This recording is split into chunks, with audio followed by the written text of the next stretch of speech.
Iran Israel సృష్టిస్తున్న ప్రకంపనలు ఇప్పుడు మన ఇండియన్ రూపాయిని కలవరపెడుతున్నాయి. అగ్రరాజ్యం అమెరికా డాలర్ విలువ ఆకాశాన్ని తాకుతుంటే మన కరెన్సీ విలువ గతంలో ఎన్నడూ లేని విధంగా పాతాళానికి పడిపోతుంది. ఇంట్రాడే ట్రేడింగ్ లో డాలర్ తో పోలిస్తే రోజు రోజుకు దారుణంగా దిగజారిపోతుంది. ఇక యుఎస్ డాలర్ విలువ మన కరెన్సీలో $93.49 వరకు చేరుకుంది. ఈ రేటు రోజువారీ కొద్దీ హెచ్చుతగ్గులు చూపిస్తూ వస్తుంది. గత ఏడాది మార్చిలో డాలర్ కు $84.23 ఉండేది. ఇప్పుడు ఏకంగా $93.49కు చేరి ఆల్ టైమ్ కనిష్టానికి పడిపోయింది. ఇక దేశీ మారక ద్రవ్య మార్కెట్లో రూపాయి విలువ మరీ దారుణంగా పడిపోకుండా రిజర్వ్ బ్యాంక్ ఆఫ్ ఇండియా ఎప్పటికప్పుడు జోక్యం చేసుకుంటూనే ఉంది.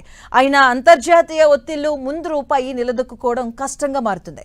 అమెరికా అధ్యక్షుడు ట్రంప్ విధించిన భారీ టారిఫ్స్ వల్ల ఎగుమతులు తగ్గాయి. దీంతో డాలర్ డిమాండ్ పెరిగి రూపాయి ఒత్తిడిలో పడిపోయింది.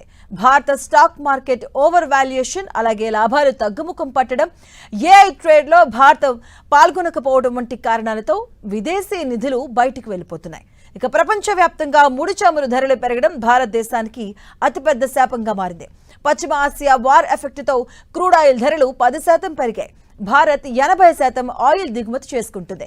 చమురు ధరలు పెరగడంతో రవాణా ఖర్చులు పెరిగి చివరికి అది సామాన్యుడు కొనే కూరగాయలు ఇతర వస్తువుల ధరల పెరుగుదలకు దారితీస్తుంది. రూపాయి బలహీనపడడం వల్ల దిగుమతులు మరింత ఖరీదైనవిగా మారుతున్నాయి. ఈ రెండూ కలిస్తే ద్రవ్యోల్బణం అదుపు తప్పే ప్రమాదం ఉందని ఆర్థిక నిపుణులు హెచ్చరిస్తున్నారు. ద్రవ్యోల్బణం పెరిగితే రిజర్వ్ బ్యాంక్ వడ్డీ రేట్లను పెంచాల్సి వస్తుంది. ఇది రుణాల భారాన్ని పెంచుతుంది. మరోవైపు బంగారం దిగుమతులు పెరగడం, కార్పొరేట్ హెడ్జింగ్ వంటివి కూడా తోడయ్యాయి. ఇక దీంతో డాలర్ కొన్నిసార్లు బలహీనపడినా రూపాయి ఒత్తిడి తగ్గడం లేదు.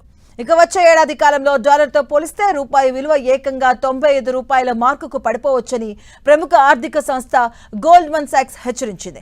ఇక ఈ మార్పు కేవలం అంకెలకే పరిమితం కాకుండా మనం కొనే పెట్రోల్ నుంచి నిత్యావసర వస్తువుల వరకు అన్నింటి ధరలపై ఎఫెక్ట్ చూపించబోతుంది. దేశ ఆర్థిక భవిష్యత్తును డిసైడ్ చేయబోతుంది.